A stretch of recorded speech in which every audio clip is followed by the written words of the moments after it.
Board of School Directors for Montpelier-Roxbury School District, Public Schools. December 4th meeting starting at 6:34. The first order of business is public comment. This is a chance for the public to give feedback to the board, to alert us to issues, etc. This is a listening time for the board. So we do not respond in real time. That doesn't mean that we are not taking your input very seriously, and that is not extremely helpful for our tasks and our decision making. So with that said, do we have anyone who would like to make public comment either in the room? Let's start within the room first. Tom, go for it. And please introduce yourself. Just because we know who you are doesn't mean the folks at home do.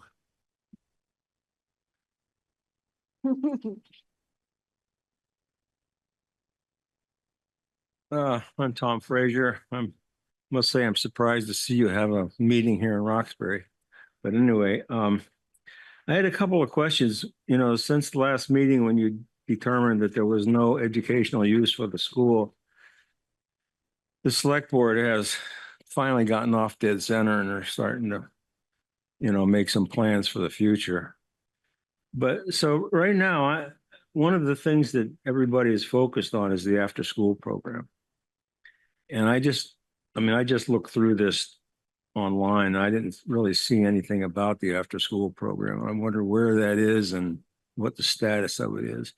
And I'd also like to bring up the idea that after-school programs for all kids should be just as important as those for people in sports.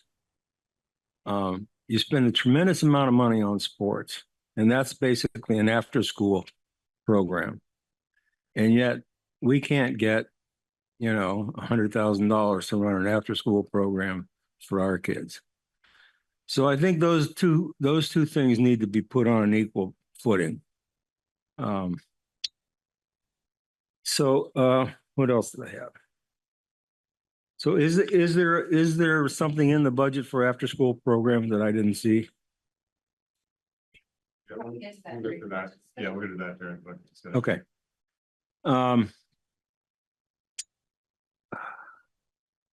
So the other option, or the other thing I would offer, and of course I'm in no position to offer anything, but you know, the select board is very interested in the after-school program, and it may be that we can provide the space for the program if you provided the program. That way it would cut your costs, since we'll be maintaining the building, and you know, make it more acceptable to the Montpelier crowd. Well, you don't even provide a program for your own kids in Montpelier, so you know, not a free program. But if you equate the after-school program for all kids with the sports programs for a few kids, I think you can, you know, you look at it a little differently and maybe be a little more amenable to funding it to a greater degree than what you have in the past. So the other thing I had a question about, why is the enrollment in Roxbury, the enrollment projections, why is that called out specifically in these documents? We're all one program now. There shouldn't be any delineation between the schools or between the students. You're not talking about schools now. You're talking about, you know, separating out the students, which is certainly an equity issue. So yeah, that's all I had. Excellent. Thank you, Tom. Anyone else in the room?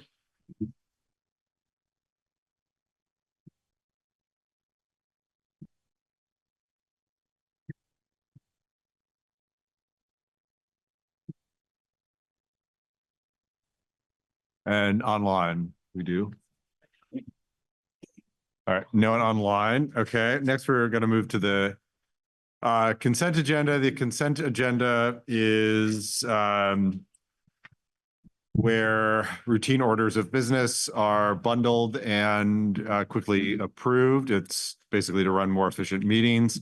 There are items like approval of minutes, et cetera, that don't necessarily need individual action by the board. If there is something that does need individual action, a board member can pull it off and separately discuss it and pass it in a separate motion. Do I have a motion to approve the consent agenda? I move we approve the consent agenda. Do you need to put the letter on? Oh, and we're adding a letter from the district to the select board of Roxbury as a result of our last meeting where we found that there was not a necessary educational use for the building, which triggers the district to offer the building back to the town of Roxbury for the sum of $1. So our attorney drafted a letter to that effect. So that is added to the consent agenda, and let's do another motion approving that, just to make it clear that that's part of the. I'll amend my motion. I move we approve the consent agenda with the addition of the letter addressed to the Roxbury Select Board. Do I have a second? Second. Any discussion or questions? Tim? Just pointing out, because I don't know if he's there yet, but Scott and Rhett both had concerns with the date. I think that was in that letter. And if I didn't know if you wanted to take that up before moving forward, or if it was okay to extend that if everyone was okay with extending the date for a little bit past town meeting. Did you see those emails, Jim? Yes. Are Okay. people okay with extending the date? Right now, the date is basically right after town meeting day. And Scott brought up by email, since he's not able to be here, that perhaps we should give a little more time because Roxbury is having a vote on town meeting. They would give them some time to process that vote and discuss it. I actually think that is not the worst idea. And they could obviously inform us before the date as well. My understanding is that we could agree to extend the date, but again, Roxbury, as soon as it gets the letter, could accept it a minute afterwards. So I'm okay adding extra time. For us or for them? It will just give them more time before we know. Unintended consequences. Yeah, I don't. So and I don't- to me then. Another question. How long should we extend it? I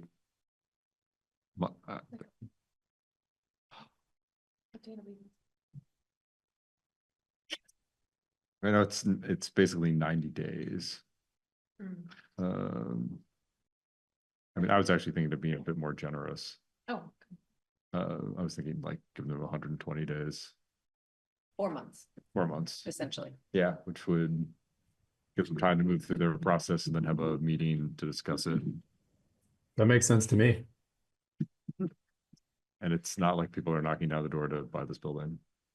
My only question was going to be, Libby, you had the chat with the lawyer. Was there any reason he chose 90 days or was that just like a standard term? No, it was just like a standard. He said 90 days seemed reasonable to me. That was what he said. I don't think he was equating town meeting day votes or anything like that. Like he wasn't considering that. Okay. So then a point of process, is it? Maybe what we should do is just there's a motion on the table. What are we? Jill could amend her motion to include the letter as amended, which would be with moving it. Changing the number in the letter from 90 to 120. Well, it's a date specific, so. Oh, got it. It's right now, it's April, 30 it's days March after March. 5th. How about, Tom, when do the select board meet? What day of the week? Mondays, right? First and third Monday of the. Okay, thank you. That's helpful. Well, I make it April 4th. That's the Friday of that first weekend in April. So that would give them that would give them 4 full weeks, Okay, that sounds good to me. plus a couple spare days. So I'd like to amend my motion to alter the letter to be, change the date from March 5th, 2025 to April 4th, 2025 for the town of Roxbury to notify on or before April 4th, 2025 for the town of Roxbury to notify the board that it intends to exercise its rights and purchase the school. Do we need to further? do we need to second that? Do we- Yeah. Okay, I'll second that amendment. Any further discussion or questions? All those in favor, say aye. Aye. You got plenty of ayes there. Those jigsaws. Any opposed or abstentions? Great, consent agenda passes. And now we are on to FY 26 budget.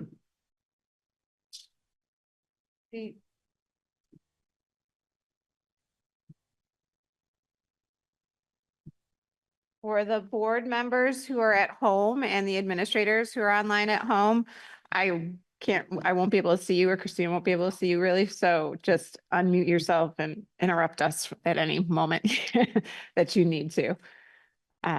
If you're home, so let's get this. up. So this is the FY 26 budget presentation number 1. Board members who have been with us for several years now will note that this is a very different, well, it's not a tremendously different presentation of look and style, but it is a different look at our budget the first time around. So typically with the first budget presentation, it is literally the first draft of a budget. That is not what this is. This is a draft of a level programmed or near level program budget that the board discussed a couple weeks ago now, a couple board meetings ago. But because there are lots of unknowns at the state level and pieces that we simply don't know and would be making too many assumptions, and with all the changes in the law, we decided to not put the budget all the way down through the tax rate for this time around. So you won't see that. There's just too much of assumptions that would be made. We can talk about some things verbally, but it's not in the presentation. So with that being said, we'll be talking about the district information, some enrollment projections, our expenses and revenues, the capital plan, our fund balance, and then have some time for discussion. Just some district information of where we're at right now for our student populations, how our schools are broken out. This is as of the October 1st count, so keep that in mind. Some kids have moved out, some kids have moved in since October 1st. However, this is from the October 1st count because that's what matters for budget season. So at Main Street Middle School, we have 349 students. At Union, we have 394. And at Montpelier High School, we have 407 on October 1st, rather. This is just broken out by the demographics, again, as of the October 1 count. It could be different now. So board members, this is just for your information. And we want to talk about some district drivers, reminding the board and the public that the board's focus are threefold: academic achievement for all students, safety, inclusion, and belonging for every member of our community, and a commitment to open communication with the community. Those are the board's focus and priorities. Internally, our theory of growth has been the same for multiple years now, based on these 4 pillars for continuous improvement. Our goal is to build limitless futures for any learner. So when they graduate from our system, they can choose anything they'd like to be and have the skills and confidence in order to do so. In order to do that, we believe that if we have collective responsibility and collaborative practices, formalized essential learning, a timely system to enrich, intervene, and remediate, and high quality instruction in every classroom, we can achieve that goal of limitless futures for every learner. In terms of budgetary investments in these 4 pillars, this is a chart that we included in the presentation last year that was well accepted by the board members. And so we split it up into staffing, professional learning, and leadership. I won't go through all of these pieces, but there are several links on this page that I encourage the board and the public to click on so they can see all the work that's been going on in these 4 areas. And plus our website is basically a completely different world than it was even 3 years ago, with just an enormous amount of information for our community about what's happening in our school district. So let's get into budget. The purpose of today's presentation is to provide the board and community accurate information. There's several changes from previous years, and one of the big ones for this presentation, as I alluded to earlier, is that we're not including numbers that are unknown or estimates in this presentation. There's just simply too many variables that both Christina and I and the rest of the educational world in Vermont are unsure of at the moment. So we don't want to talk about those just yet because there's so many unknowns and variables. We want to provide our board with information to better understand and be able to discuss MRPS education spending. We want to provide the board with information regarding what level programming or as close to level programming as we can get, as requested at the November 6th meeting. And Scott had the nice definition that level programming would equal no increases and decreases. I will say that our schools have done their school budgets, and did make some decreases in there. So this isn't exactly a level program budget, but it is close to a level program budget. And then determine directions for next steps in budget development that could include a potential reduction amount if that's what the board wants to do. Just some reminder and resources for our community and board members that Vermont's education funding system is a statewide funding system. That means every district and supervisory union in the state receives the funding they ask for. So whatever we send to the state that the voters agree upon, we're going to get that amount of money, and it's the same for every district in the state. I don't think that was truly clear in the state, at least in my head even, until last year, when everybody's budget decisions influenced everybody else's. I believe we're in a similar predicament this year in terms of that. The money comes out of one fund at the state level. This fund is filled mainly by property taxes. There's a few other pieces that go into that, but the main source is property taxes. An increased spending in other districts will influence the Montpelier and Roxbury tax bills because it's all going into one fund. The tax rates set to raise all the money needed to cover the cost of all the approved budgets. So we all influence each other. There's some really nice resources coming out right now. Vermont Public has a video with our friend Lola Dufour on education finance. And then the Agency of Education hired the New Solutions Group to write explanation in as plain as language as we could around education funding, and that's linked in this as well. It's a 36-page document. So to explain education finance in Vermont, it takes 36 pages to do so, which should tell you something. In addition, it's not on here, but Anna has done a beautiful job of making a budget page on our website that has tons of resources already. And the other piece that we started this week was frequently asked questions that we started with our caregiver alliances to help us craft those. And any questions that come into the school board or the administration will be added to that frequently asked questions document. So we have a lot of resources available for people on our budget page, which you can find by going to the school board link, and then it's on the budget page. As discussed, I believe in the November 6th meeting, the administration's recommended priorities is when we're thinking about the budget is to maintain our resources for effective MTSS model. That's our 4 pillars in SEL and academics. We want to abide by the MRPS class size policy, educational quality standards, and research-backed guidelines for staffing levels. Allow for professional learning and equitable and inclusive classroom instruction, which is our 4th pillar. Maintain and sustain safe facilities. Ensure the continuation of co-curricular activities. That's a core value in our district. Develop a budget that's fiscally responsible for taxpayers. That means we want to explore all our systems for efficiencies and ensure financial coherence across the buildings. Our administrative team have done a really nice job the last couple months working there. The ensure continuation of co-curricular activities is one of those priorities that was raised during public comment just Mhm. now. The question around after school, enrichment, athletics, all of those things are included in co-curricular. Yes, thank you. And Protect services dedicated to our most vulnerable children and families. This is just a quick glossary of terms of what some pieces of information for the public. If you're at home, take a picture of this screen. And if you're here, you've got the paper version of this. It's also, I believe, on our website or on the board's page as well. So people can link to this as we're going through this. I am determined this budget season to figure out a good metaphor or analogy for the dollar yield. I've yet to do that, but it's something I think about in the shower.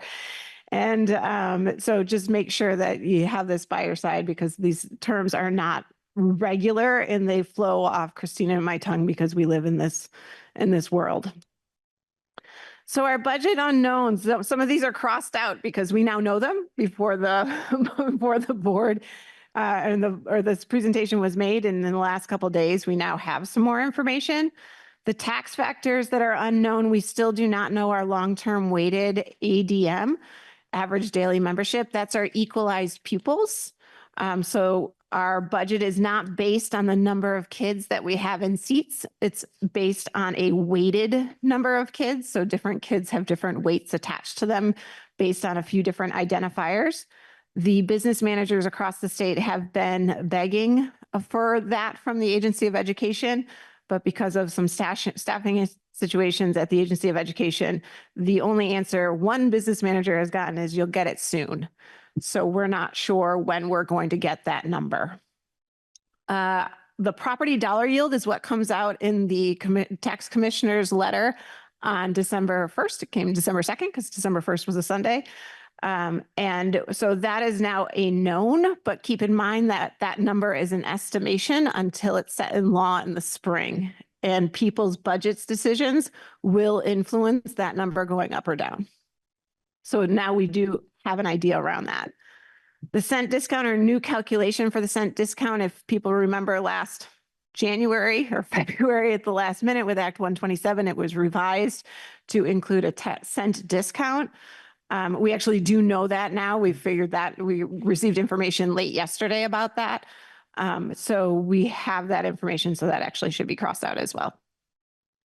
The common level of appraisal was also part of the tax commissioner's letter on December 2nd. Thank you, Jill Remick. And so we do know that number as well now. In terms of revenues, we have not gotten information on the EEE grant that has to do with preschool. We do not know the transportation aid, and we don't know our prior year surplus allocation for our fund balance. Right? Yeah.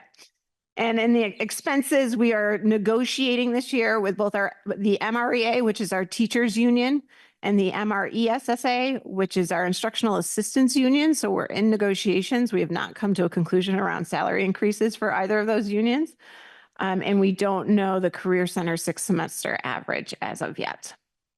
Go ahead, Mia. What is prior year surplus allocation? That is a new phrase to me.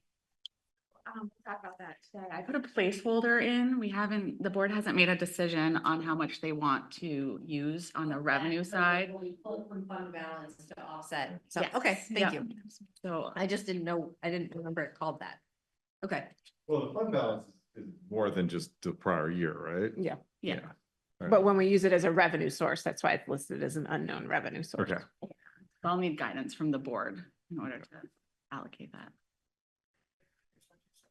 Average is the tuition we pay for our CCV students. Mhm. Christina, you're on. Make sure that mic's moved over so they hear your voice. Okay, as Libby said, this looks a little different. We didn't go through all the steps, not knowing the equalized pupils or this, the cent discount until just yesterday. So currently our proposed budget is an increase of $1.8 million. A lot of that is salary and benefits. So that's a 5.92 increase in our general budget. This is a close to level programmed budget, just to keep in mind. Yeah. Slight decrease in some of the money, yes. Go ahead. Okay, and in this draft, we also included the capital plan, assuming the board would like to continue contributing to that, 270,000. Then moving down to the non-tax revenues, there's a decrease here because we used up all of our IDEA fund balance. So that's special education expenses.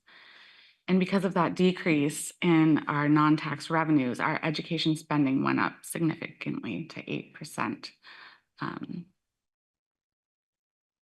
And so what else did we learn today? We learned the CLA. We haven't included that now because we just don't, it's an estimate. So we don't want to get you down to the tax. We don't want to talk about the tax rate until we have all those solid numbers. So to be clear for our community, where you see an 8.22%, that's not the tax rate. That's an increase in spending. It's not the tax rate. The tax rate is nowhere on here. Really, We in order need- to know that, Do which we don't have. I see. Okay. you want to do the enrollment? Or do you... Yeah, so these are the enrollment projections. Just keep in mind that the monitoring documents from November 6th had a lot of information on class size policy in here. So we have this slide. We always have this slide on here, but more information is on those linked class size and policy monitoring pieces. Okay, so the next few slides, we're going to talk about the total budget, which includes the capital plan. So we'll go through expenses by program. And this is, oh, sorry, next sorry. slide. Go ahead. Expenses by program. So this is level programming, as Libby said. The common theme here is going to be health insurance increases of only 12%. We were talking about 17% at the beginning of the budget process, but it came in at 12%. So in general education, there's a 3.4% increase due to health insurance and contract negotiations. Special education, there's a 13% increase. Those are health insurance, contract negotiations, and increased professional services. And this is where we added the IDEA positions. So there were 3 positions that we had to move into the general fund. Moving down to co-curricular, that's just salary and benefits. Same with the student support section, the nurse, guidance, social workers, and speech. The staff support, so library, tech, curriculum, and professional development, that increase is due to health insurance and salary increases. The school board and superintendent function increased by 12%. This is health insurance premiums, and we also added the early retirement incentives that were agreed on for last year. Actually, there's other conditions or something under that, right? Like where does that 521,000? Oh, what does that represent? Yeah. So that's the superintendent's office, legal fees. And the early retirement incentives were offers that we made with the teacher. No, I'm sorry. It was AFSCME, I believe, last year. We made some agreements for early retirement incentives. So that's paid out over 3 years. So we have to budget that in. While you've held on for a second, Jake's got his hand up. Jake, do you want to unmute? I have a couple questions. The first one is the IDEA is federal money, and you said we added 3 people to the general budget. Is that connected to like in the prior slide? We had offsetting revenues that was that used to pay for those 3 people, but now we're retaining the people, but we don't have that money anymore. Am I way off on that? We essentially had a carryover. So with federal grants like IDEA, if you don't spend the whole grant amount in 1 year, which we didn't because we couldn't fill positions or something like that, then a certain amount of that gets carried over into the IDEA. And because it's almost like a surplus, it's almost like a fund balance in special education. And so because we had a large portion there, we were able to fund 3 positions for, I think, 2 years out of that carryover. Don't quote me on the 2 years though. And now we've used up that money now. So those positions need to be added to the local budget. Okay. All right. And then my second question is, there's a factor in here for contract negotiations. Aren't those sort of ongoing, like not decided at this point? Correct. Yes, I've just used assumptions. Okay. And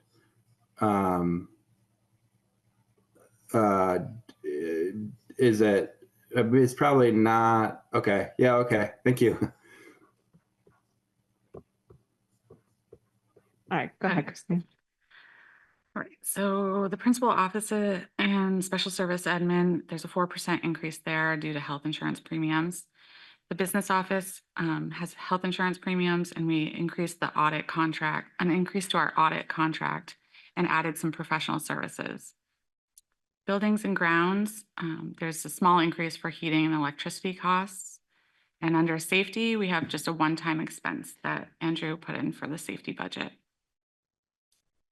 For transportation, it's the annual contract increase, and we also increased the athletic transportation to match the actuals.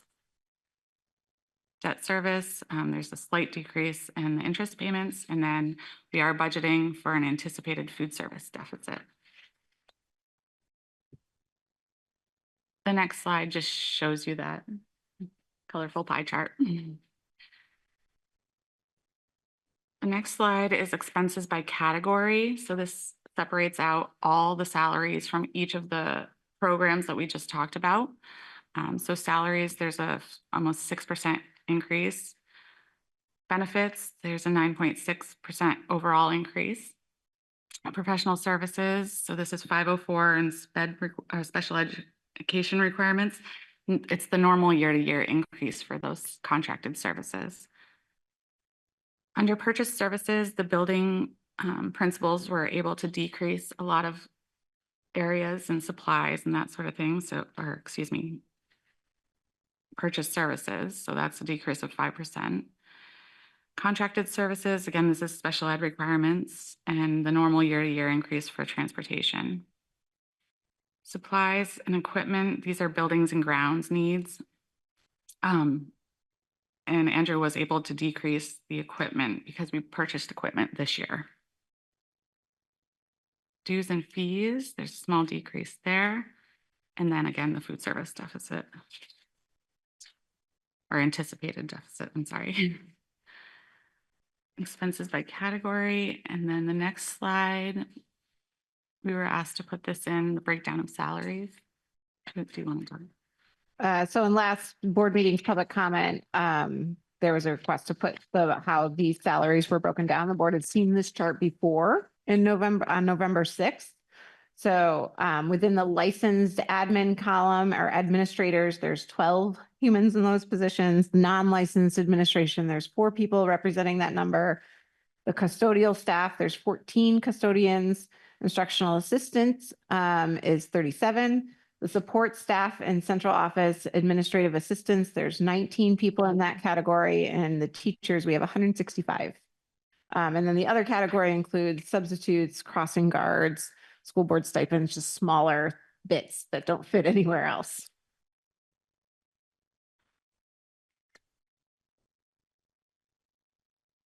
On the revenue side, the first line is the education spending grant. So this is the balancer from after we calculate all the revenues below that. This is the tax revenue that we need to generate. We have a placeholder for the tech center payment because we haven't received that information yet. I'm just going to highlight some of the other areas. In tuition, I'm excited to report that we have 7 students that are going to continue tuitioning to Montpelier High School in the middle school. The other area I would highlight is the after-school revenue. We decreased that based on the actuals that we're generating from the after-school program. Meaning that the revenue came in more than what was. Yeah, expected. what we anticipated for this current year and what we budgeted for, it's coming in a lot lower than we anticipated. So I just wanted to make sure that that reflected the actuals and we weren't counting on more revenue in that area.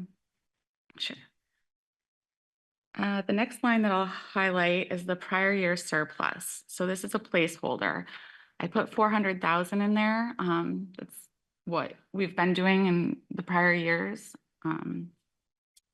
So that will be a board decision based on, you know, once we get to the talking about the tax rate, you might want to change that. And also I just need a nod that 400,000 is a good placeholder for now. Can I make a minor technical point? The top line, the education spending grant, that is what the statewide education fund provides. That is not tax revenue that the district needs to generate. The district has a homestead tax rate, which does generate a small portion of that, maybe around a quarter, but definitely not 27 million or 25 million. That's what the education fund provides the district. Thank you for clarifying that. Sorry.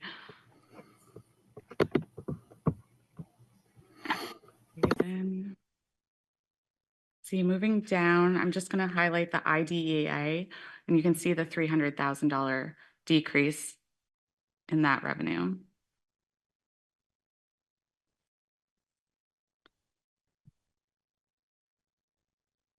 So next slide is the revenue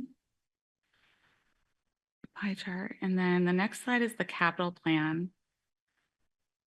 I just wanted to show the board that in this current year, we've used up most of the capital projects money.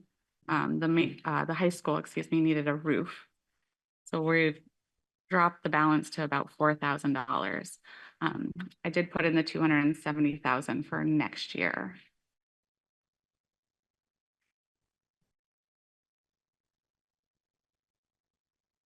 And the next slide is the fund balance slide. This is a different, or a slide that we don't usually include, but because I'd like to talk to the board about the assigned fund balance, and if you do want to contribute 400,000 of your fund balance to your revenues this year, then you can go down and see that the track there's been money spent to date on that.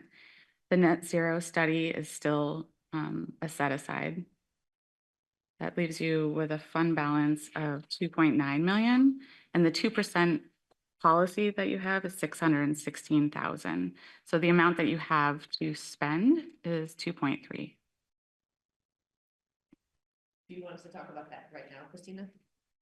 No, I don't think we need to yet. Okay. I think maybe next board meeting, the board can pontificate on that. How much, if any, to Right. use? Okay. Yeah.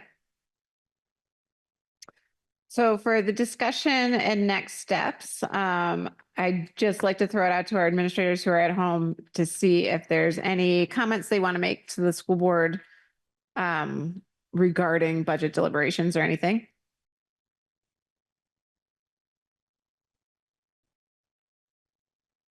Hearing none. Appropriate wait time, they'll jump in if they need to.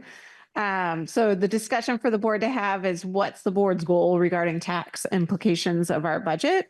And what information does the board need as the budget process moves forward? So just keeping in mind that the upcoming meetings, December 18th, will be the actual first budget presentation with potential tax rates, hopefully. And then January 8th and 22nd will be revising as needed.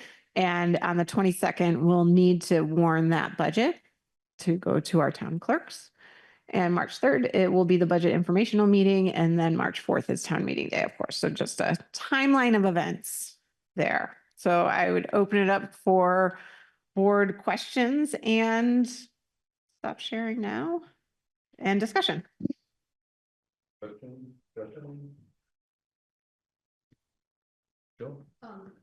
Could you answer the question that was asked earlier to just verify how after school is currently funded in each of the places it's provided, and is that included in the budget? Yes, so after-school program is in co-curricular, so we still have budgeted for the Roxbury after-school program. And then is there a shared model for like the revenue or like a sliding scale payment, or is it provided free of charge? No, there's a sliding scale. That's what I thought. Okay. Just like at the middle school. For that after school, which is Enrichment. what we run, Mhm. which is different than the part two that is a Yep. private entity running it at UES. Oh, okay. All of that is included in the co-curricular piece, because keeping in mind, this is an almost level funded budget. So there are no major cuts to this or reductions to this budget.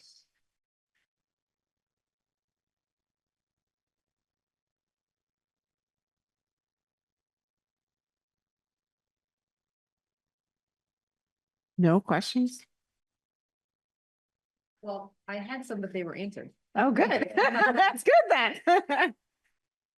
I guess it would be nice to know, but this is a nice to know what we are, because I see in the presentation that we have the actual after-school revenue from FY 24, and then we have what we budgeted for FY 25, but we don't have anything yet that we know as far as what's coming in. But we can see that you've obviously drastically reduced income projections from after school. I did, based on what we've received to date. Yeah.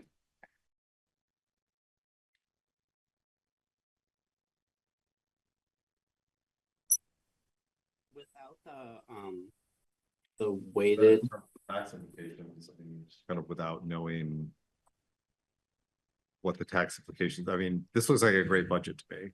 And, you know, I don't think we want to cut for the sake of cutting if we don't have to cut. And So what I'll say verbally, that yes, we don't know on paper just quite yet, and I will invite my tax cronies and Jake and Jill to jump in at any time. Is that based on the preliminary numbers that we have that are, I would call softer than what they may be typically at this point in the year, or with more uncertainty. uncertainty surrounding them. Yes. Our tax rates look very good right now. Like, yay, fabulous. With the budget as you've As we've presented designed it. it, I a see. near level program budget. However, I am concerned, and this concern may not come to fruition. It's just my concern, is because of a lot of unknown factors that the tax department may not have had the most accurate figures to create the dollar yield.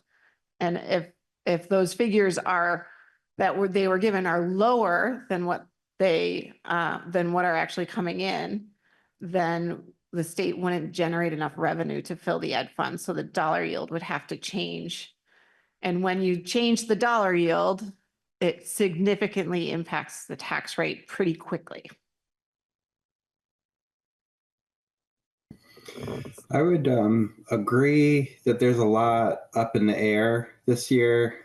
You know, and I think that things are going to get tougher than they look so far. I think that there's a really, it's not relevant to us, but there's an extremely punitive excess spending penalty this year that's coming back. And I don't know if it's going to hold in its current form, because I think the districts who are impacted by it are going to come into the State House and try to get it changed, which would actually increase pressure on us.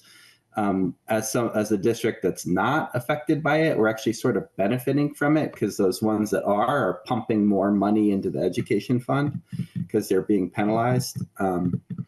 So I think things are going to get quite a bit worse than they look at the moment. And also, I agree that like the quality of the data is not great so far. And the few school districts that I've talked to in helping them do like tax rate calculations with the whole new statewide adjustment and everything, they have more spending than we were counting for the December 1st letter. Yeah, I think it's going to be kind of a rough road.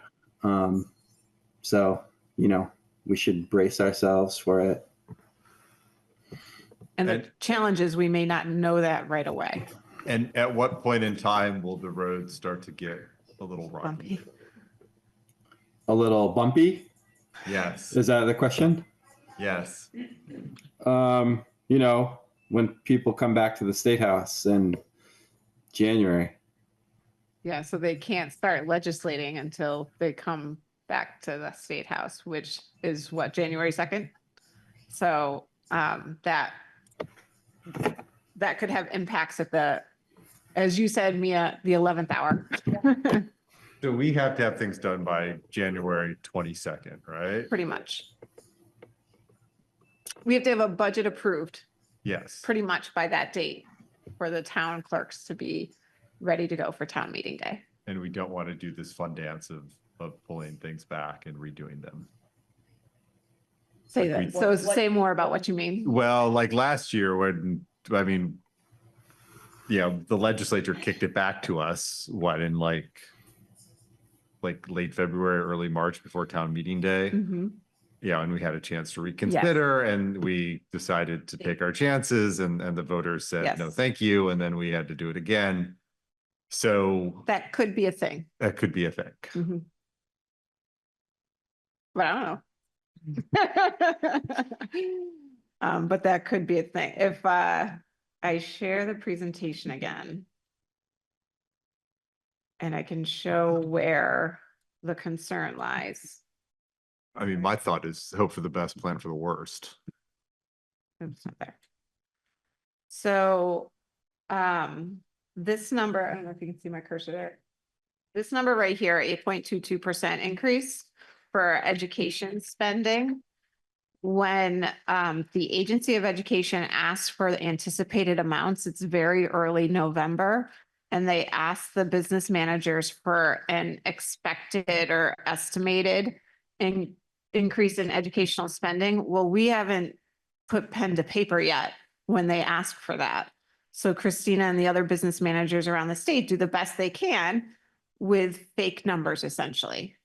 And so, for instance, in our estimation, and this has nothing to do with Christina and her brilliance as a business manager, with the numbers she had available to her, which were estimates and assumptions, she provided the Agency of Education with a 5% increase in education spending.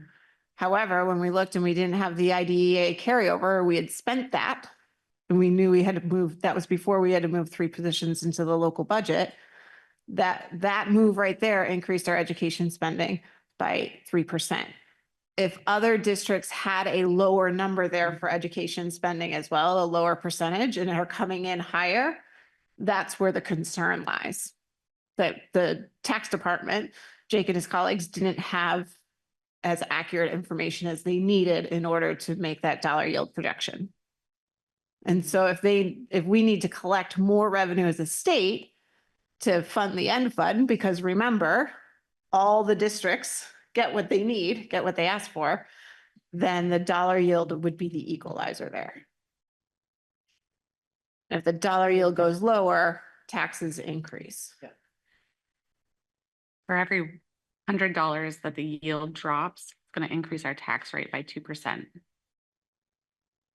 Every 100. Yes. So Christine and I have started our dance with our charts of putting in what happens if this happens, what happens if that happens. And at our leadership team meeting today, Matt McLean was said, if we had to get that down to like 3% for education spending increase, what would that look like? And it's $1.1 million we'd have to decrease. So it's a considerable, with the dollar yield the way it is now. So it's a considerable decrease in order to get that education spending down, and the dollar yield significantly impacts that percentage or the tax rate. This is a question for maybe Jake too. I mean, how much will we know at our next meeting? Do you think we'll still be In kind 2 of weeks. in 2 weeks, kind of fumbling around in the same level of darkness we are now, or will there be at least a bit more clarity? Or who knows? I did get an email from Brad James today. Whoa, a late email then. Yes. 'Cause I didn't know that happened. Hot off the press. And we should have a first run at equalized pupils next week, hopefully. So Okay. that number That will will know help. more. And that number is one that doesn't fluctuate that much once we get it. Is that right? No, No, it unfortunately, moves. that's the It one does that we move. get version 2, 3, and 4 Oh, into right. January. It does fluctuate, but when Christine and I have played with that number as well, like, let's take away 15 equalized pupils. What's that give us? And it doesn't influence the tax rate Oh, that interesting. much. Okay, Not as much as the dollar yield does. okay. There won't be an update of the yield in 2 weeks. The next major update won't actually be, I don't think, until after the emergency board meets in January, and they have new consensus revenue estimates for like all the state revenues, including sales tax, which all goes to the ed fund, and that affects the dollar yield. So I think that'll be the next one. Yeah, probably. So that won't change. The CLA. Hey, who's the emergency board? I'm sorry to interrupt you. You said the emergency board meets? Who's that? Yeah, it has a scary name, but it's the governor and the chairs of the money committees, like Senate Finance, Senate Approps. So yeah, and okay. So they meet, and then the state economists like kind of redo the FY25 money and FY26 revenue forecast too.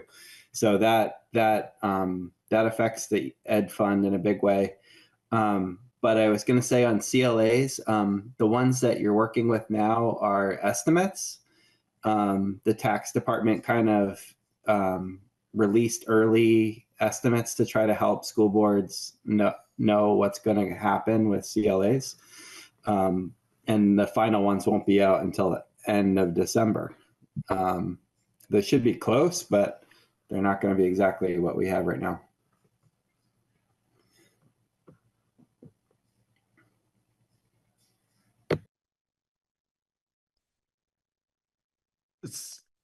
Yeah. I have a couple of questions. One is, so as far as this, what information does the board need? So even in our next meeting, we have a draft budget presentation. Will you be including the CLA and dollar yield and weighted pupils in that? Will we see that information? Could we see that? I think it's up to the board. I would prefer you start to see that information Yeah. because it's transparency more than anything. Yeah, However, it may look really good still. yeah, And there's just this, piece of me that doesn't want to do it because it could drastically change. we might set too good of expectations, or too Right. high of expectations. Yeah, my preference would be to take that risk and Yeah. to be able to see it. I just have a hard time wrapping my head around being able to make a decision. Yeah. And not that you're asking us to make one today. I understand that without seeing the rest of the information. Yeah, I understand that. Even the decision to say, well, Libby, we need to see you bring some cuts to the table, like that there's just like not enough information Right. to decide that. So anyway, that's a request that I have, is that at the next board meeting, even if they're soft numbers, or even if it's like, well, here's what this year's number is, and we know it's gonna change, just something that would help us, I think. Yeah, that's what we were planning on doing, but For the next we meeting. Okay, wanted to great. hear that input from the board. Okay. With the understanding that tax rate, if we don't have different numbers, could drastically change Yeah, with us not doing anything. right. Right, but with new state numbers coming in. I think am I interrupting somebody? Sorry. Yep, hold on, Miriam's. Can we see possible plans for multiple contingencies? Because I agree with the hope for the best, plan for the worst thing here. Like, I think this looks like a super reasonable and well thought out budget. And I also just, from last year, I have this sense of like, wow, this just feels like way too good to be true. Me too. Yes, see how we feel. And so like, I don't want to get stuck in that spot of like, oh, that all went downhill really fast and now we're sort of like shocked by it. So maybe like if we could see a plan with possible cuts in case the numbers start getting less nice, and a plan with possible additions in case the numbers somehow get more nice, that would make things, it would allow us to like consider those possibilities now. Is that possibility at all? I have my thoughts on it, but I'd like to hear the boards first. I will give, I'll give my thoughts. I would love to see those two. The downside, I think here's where the board might have to kind of brace itself. The downside of doing that is it's going to be easily identifiable what those cuts are. And it's going to make a lot of people feel very uneasy about their jobs and job securities. And that's a tough thing to air publicly if we don't have to. And it's I don't think it's great for mood and morale, whether it happens or not. I think what the board probably needs to be prepared to do, and one thing I want to suggest is maybe that we put on the calendar an extra meeting in January between the two that we have, in case we need to do a lot of quick work. It's like you were in our leadership team meeting today, Jake. Yeah. No, it just got changed I- with the dates. Yeah. I think the board will have to be in a position that if we're in cuts, that there has been a lot of thought proposed to the cuts, and that we will have to tuck our heartstrings away and realize that you know that these cuts are being proposed from a place of what our educators and administrators feel the district best needs to move forward. You know, because once the cuts get real, we're going to hear from the people affected, and it's going to be hard for them, but And for us. and it's going to be hard for it's going to be hard for everyone, but I think we have to be prepared to embrace the bigger picture and be reasonable and rational, and know that there's been a lot of planning and scenarios considered in what might be proposed to us at a relatively 11th hour. I would add to that the leadership, we were very surprised this week with when we plugged in these numbers. We called Jake and said, Jake, what are we doing wrong? Like, because we were so surprised. Thank you, Jake, for taking our call. And so we had to get reassurance. The leadership team was not expecting that to look like that. So we have been making contingencies in plan A and plan B and plan C, and looking at our efficiencies and looking at class sizes. So we do have, like, nothing will be a decision that has not been made lightly. We've already been talking about those things behind the scenes. And I would agree with Jim that if we don't have to bring those plans to fruition, then I don't want to bring them to the front stage either, because it adds stress to people unnecessarily. Significant stress.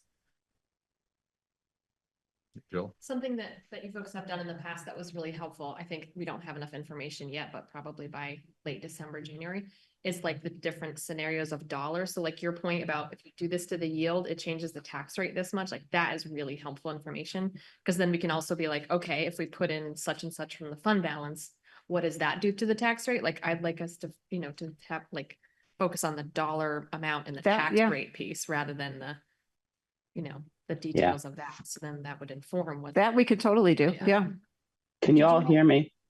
Oh, Yes. Yeah, go ahead, Scott. just really quickly, Jill, I totally agree with what you said, and just to add, and Libby, your question about like what would be helpful for us to know.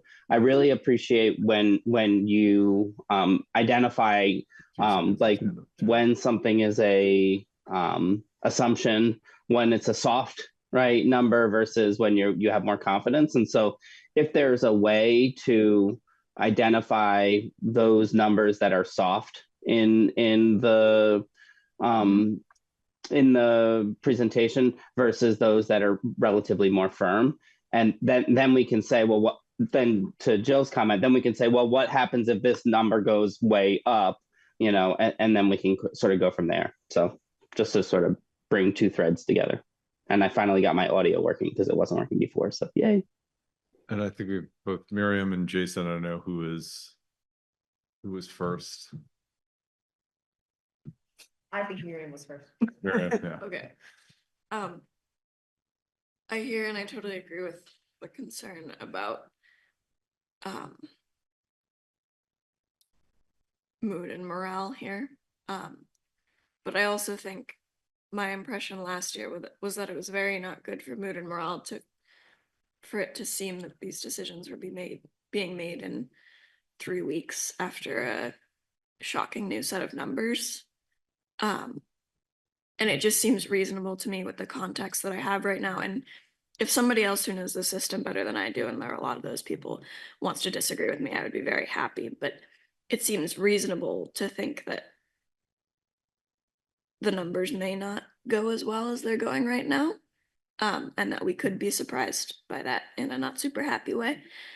And I think that the more that we can consider it now, and the less we're blindsided by it later, just because of all the unknowns, the better this process will go. I think sometimes having to face those uncomfortable truths a little earlier than might be comfortable is productive, but I also don't want to scare a bunch of people by talking about them losing their jobs unnecessarily. So I hope that there's a middle ground there. I don't know what it is, but if there is one, I think that would be super helpful for the board to see.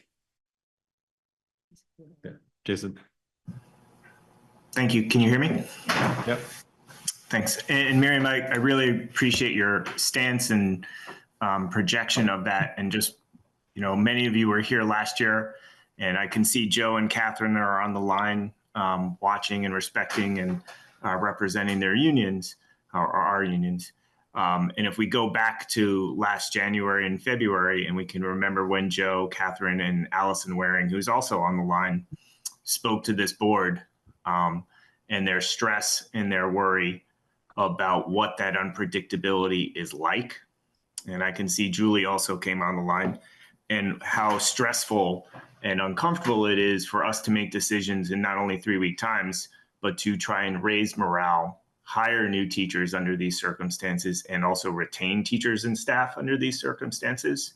So while I understand there is the need and appropriateness for transparency, there's also a need to respect that these are humans' lives, and we have empathy for these people that we work with day to day and that we care for, and wanting to be sure that we don't unnecessarily cause stress when the job is hard enough for everyone. So just keeping that in mind for the board, that we have people to take care for and potentially hire and or retain under extremely difficult situations. I'm not sure if Julie would like to add to that, but I'm sure that's also why she popped on.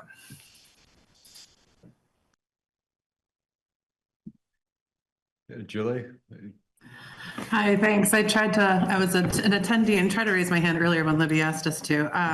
Thank you all. And I just echoing what Jason said, I think, you know, it's definitely, I think we all foresee this is going to be a challenging budgeting time. And I think exactly that, like we're thinking both about the care of our staff and also maintaining the highest quality education we can for our students. And I think we also need to make sure that we are, or at least would hope that the board would work to think really thoughtfully and carefully about creating a budget that will definitely pass in its first go. I think all other politics aside, I think the recent election was a clear call that a lot of people's pockets are hurting. And I just want to make sure that we're really finding ways to reach out to our community to find out what is reasonable for a passing goal, as we're coming up to this idea, because I think that there's a lot of there continues to be a lot of talk in Vermont in general, just around educational tax rates and the feeling that that's not sustainable. And so I just recognize that it's a delicate balance. So like Jason said, obviously there's a need to care and attend for our humans and the people that we have that are working, and also trying to figure out how we can create the most reasonable budget that we can get to a point of passing, because not passing creates uncertainty that puts lots of people in a position of uncertainty. And we don't want to do that either. So not an enviable position that you're in, but I just want to make sure that we have voice to that. Thank you. Yeah. I was gonna offer an idea, and then I see Jake with his hand up too. For the next meeting, instead of presenting like different scenarios, I wonder if we could have almost like an interactive I was thinking the same spreadsheet. thing. Yeah. Where it's like, okay, if dollar yield is this, then here's what we would maybe need to consider cutting in order to have a tax rate that we think. And the tax rate is it's a guesstimate for us, Mhm. right? We know. It will We know always for be, next even when year- you warn it, it will still maybe not be the same. Yeah. What I'm thinking about is like public sentiment. We obviously know from last year, 23% tax rate too high. Mhm. That was a no. We got a no vote on that. I think I'm maybe misremembering that exact number. And what we ended up at, which was 14 was like acceptable for the time being. My best guess is that if we brought a budget to our communities that included a 14% tax rate again this year, they'd be like, Then they're done. no thanks. Yeah. And so it is a little like a guessing game of what the community it will be willing to accept. I am certain there are people in our community who would say, if you can lower my education tax rate, I'd be thrilled. So anyway, it's a large spectrum, but I think if we had some kind of interactive thing, that would be I think it would get at, Miriam, what you're asking for without it being like, well, here's where it would come from. It's just more of give us that picture that we can wrap our heads around for not only what does the actual end, like education spending look like, but also what could the tax implications be? So, And it's important. I mean, Christine and I spend hours with that interactive table together during budget season, and we certainly can do that. And it also can show the board and the community of, here are the things we have control over. If we reduce that, right, this is what happens. And if we keep that the same, but the state has to reduce something like the dollar yield to ensure that there's enough revenue generated for the education fund, that's what happens. This is what happens, and we have no control over that piece. So yeah, I think we can do that as part of the presentation. That's not a problem. Jake and Scott. Yeah, I agree with Mia and Julie that it's really, I think, important for us or valuable really to start with, like, what is the tax change that we think would pass on the first try. And in a way, it's kind of good to not have solid figures at this point, because we can crowdsource among ourselves what that number is, and then as things unfold, we can see how we're doing. Like, I personally think like 5% is probably the max. So it could be a really good place to start, I think. Yeah, no, I agree with that, and I would like to have a discussion. I'm not sure I have a number. I'm not sure 5% is kind of the number in my head. I also think honestly, it depends on what that 5% means. I think if we get to a certain level of gutting our schools, I think this community might be willing to pay more. I think if we come at them with, say, 8% with some serious cuts, and say if we cut further, we're hitting bone, is very different than coming to them with 8% when there's still some fat out there. So I think the details matter. Did I hear that Scott had his hand up? Mhm. Yeah, Scott? sorry. Sorry, I can't, with the glare, I can't really see hands. Yeah, I guess I actually was about to lower my hand because I think we're all sort of winding up at the same place. The part that I don't frustrates me is the right word, but Jake, I think if I remember correctly, in one of our ed spending 101 sessions, you mentioned like the one thing that we really have control over is like our ed spending, right? Like all of those other variables, we actually don't have any control over. And so it is helpful to have sort of like, whatever, I don't know what confidence intervals, some understanding of those all variables and how they might fluctuate. But in the end, we don't really have control over them. And so that's the piece. It's like, I guess, knowing all of those and how they might fluctuate can help us determine what the right level of education spending, right? So.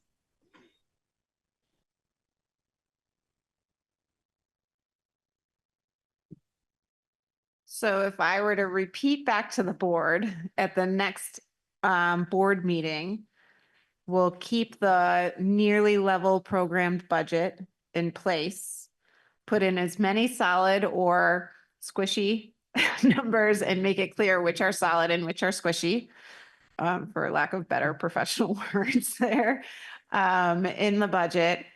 And include an interactive chart of this happens, then this happens, and that kind of thing with a tax rate predictor at the bottom. Yeah. Okay, we can do that.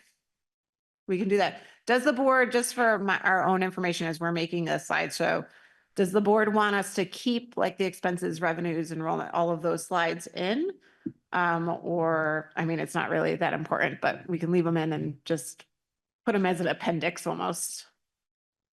Just so they're as a part of the presentation. Okay. Good. I'll say it for myself. When I have gone back to previous budget presentations, for like looking for something, it's hard because because they change, because if like, oh, I know enrollment numbers were in a budget presentation. I'm like, Which date? which date? And so that tells me and then it also feels beneficial for people who are joining the conversation at different points, for them to have the same information, whether they come to the third board meeting versus the first board meeting, et cetera. Yep. So About we this may stuff. not talk about them publicly or there. breeze through them, but we'll include them. Crazy idea. I love what both of you are saying. Maybe including the slides, and like if slides 1 through 10 were presented in depth on the December 4th meeting, just put that at the bottom of the slide, so that if someone joins the December 18th meeting and doesn't have all the information, they know, oh, I'll just go back to the December 4th recording and I can get that in-depth conversation. Sure. Yep, we can do that. Okay, Christina, I think we have our marching orders. Thank you. Yeah, thank you for a good discussion. Will the next board meeting be also where we would say kind of thumbs up, thumbs down to the capital plan? You'll want to think about that. Yeah. You'll want to think if you want to include that piece.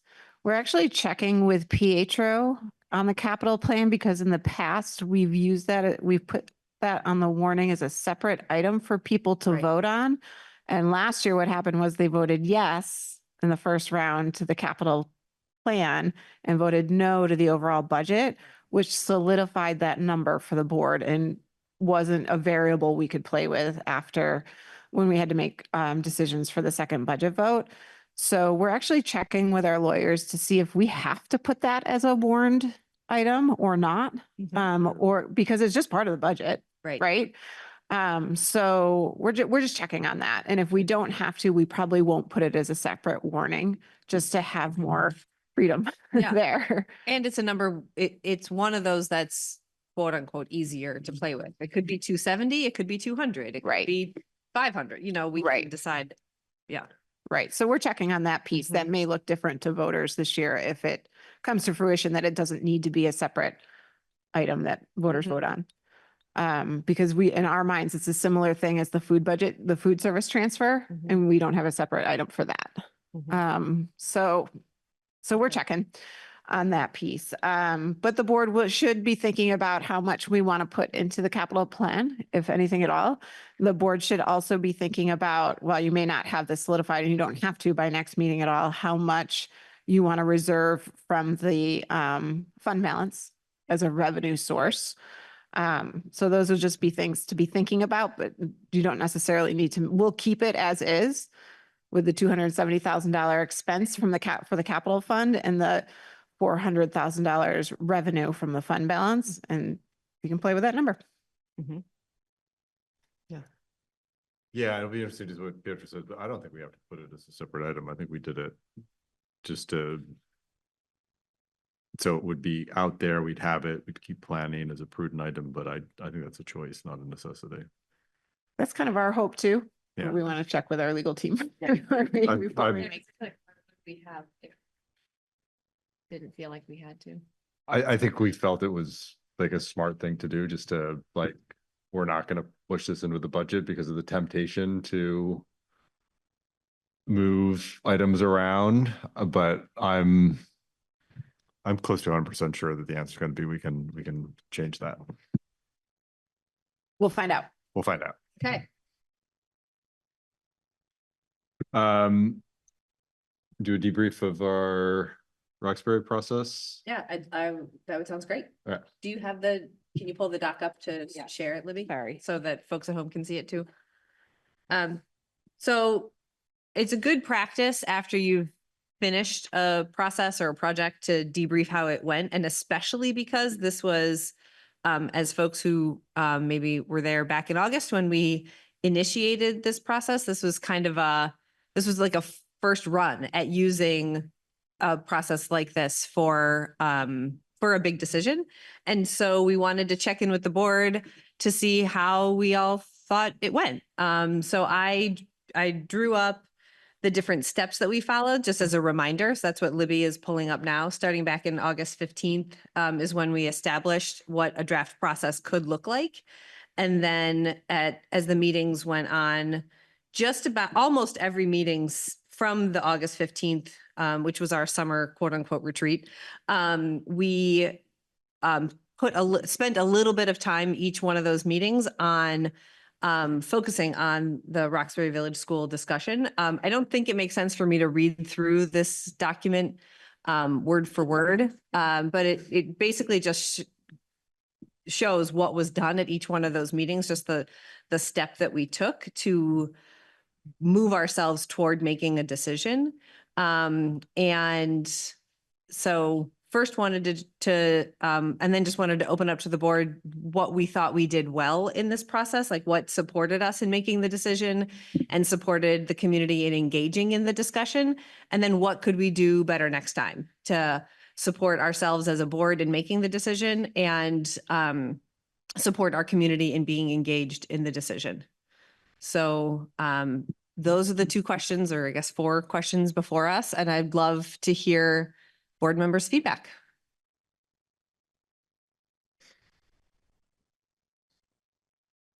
Any thoughts? I mean, I thought the process went really well. Thank you, Mia, for helping design it and for taking the lead. But yeah, I thought it was deliberate. It was transparent.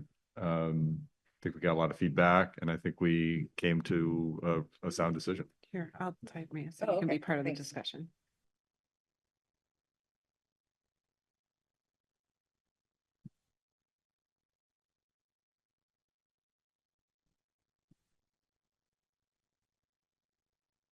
Oh, Scott's got his hand up. Yeah, thanks, Mia, for pulling this together. And yeah, I'll reiterate what Jim just said. I agree with all of that. The one piece and what I voiced in the last meeting was just about the timeline. I don't think we had a defined time frame for which the decision should be made.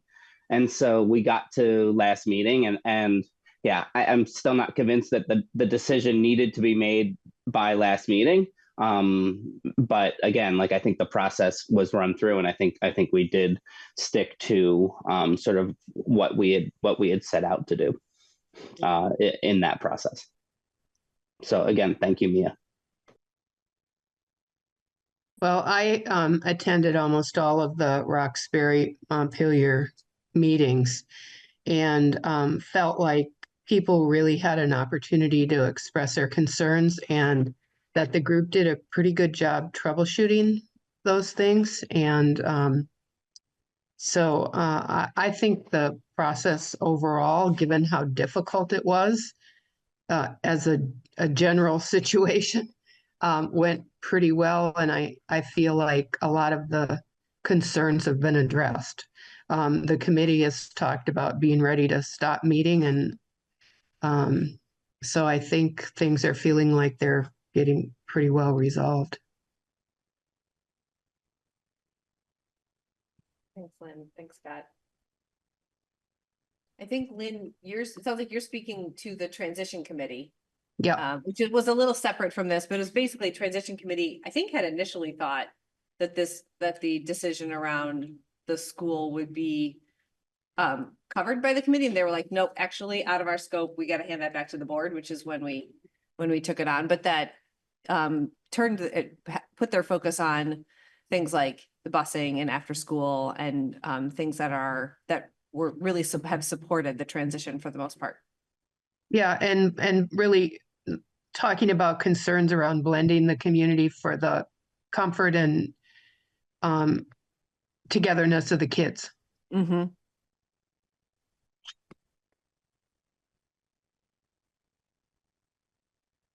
Any thoughts on what we might do differently or next time, or suggestions for improvement? Yeah.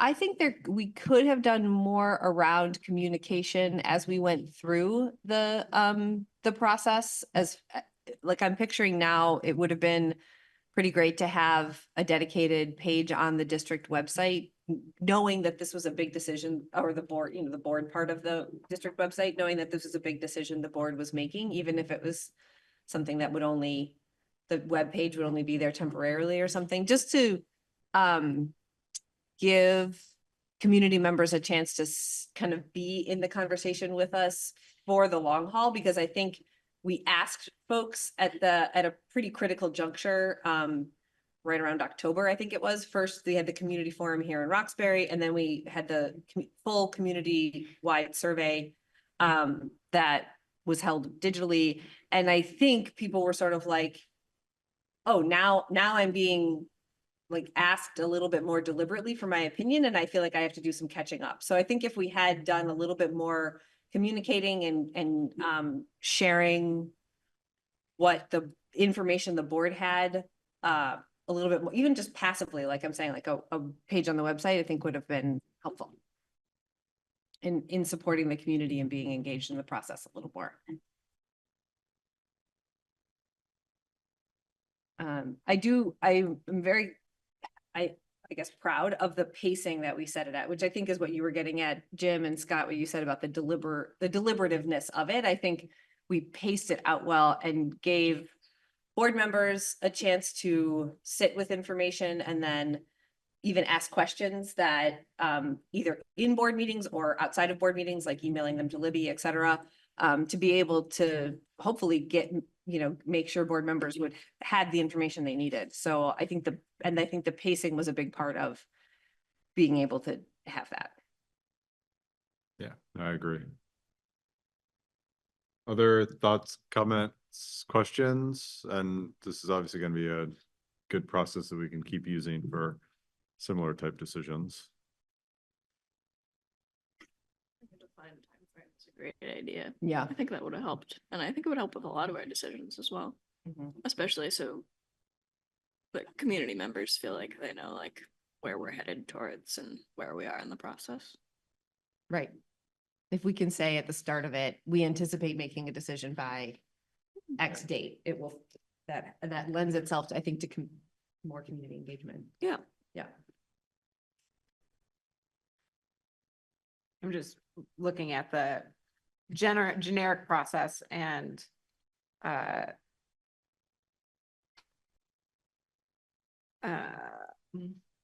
so here, where it says no, in the planning piece. Well, we had timeline for decision-making process. Yeah, that was our intent. And if I recall correctly, and that's a big if, I think even at the beginning, we were saying we would like to make this decision in time for the budget Yeah. season, but it wasn't anything where we were like, actually really defined it. We could have put more clarity in there. And then I have one other thing that I think we learned sort of as we went along, that there were lots of questions that were specific to this particular topic that we wanted to make sure were answered, but that perhaps those guiding questions, those parameters that we came up with, that we pulled out of those initial big brainstorm of questions, maybe those would be good ones to start a process with, which I think we kind of like realized that about partway through. Oh yeah, we could really use these guiding questions, but those seem like really good big picture ones to guide kind of any conversation for or big decision the board needs to make. And one, though, just as a reminder, that was, does it fulfill a need in the district? What are the financial implications? And then what does our community think? So that maybe a lesson coming out of this is that we start with those, and then there are other questions that probably would be nitty-gritty questions depending on whatever topic we're addressing, but those would be good guiding parameters probably for just about any process. Yeah, I would agree with that because I think there were unmet expectations or unnecessary frustrations because the parameters weren't set out to begin with. Exactly. Yeah.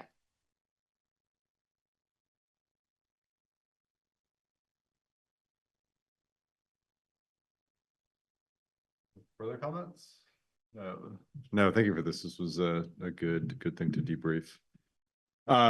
Next item, policy monitoring report, B7 tobacco prohibition. Do you have a motion to approve B7 tobacco prohibition monitoring report? So moved. Second? Seconded. Any discussion or questions? All's in favor? Any opposed? Motion passes. And now we have executive session. So we need, I think, two motions, a first motion and then a second motion, and language is provided in the agenda. The recommended first motion, I will just read it and then someone can make it. I move to find the premature general public knowledge regarding the board's labor relations agreement with employees would clearly place the board at a substantial disadvantage because the board risks disclosing its negotiation strategy if it discusses the proposed contract terms in public. Do I have a motion that echoes what I just said? So moved. Do I have a second? I'm just seeing if anybody else wants a second. Oh, I'll second it. Oh, Scott will second it. All right. Any discussion or questions? All those in favor? Aye. Aye. Any opposed? So recommended second motion, I move to enter executive session for the purpose of discussing labor relation agreements with employees under provisions of Title I, Section 313, small a 1, big B of the Vermont statutes, labor relations agreements with employees. Do I have a motion to do that? So moved. Do I have a second? We can keep it all. Second. Under. Oh, Lynn got it. Lynn got it. Then got it. Okay, great. Discussion, questions? Kibitzing? No. All's in favor? Aye. Any opposed? Great.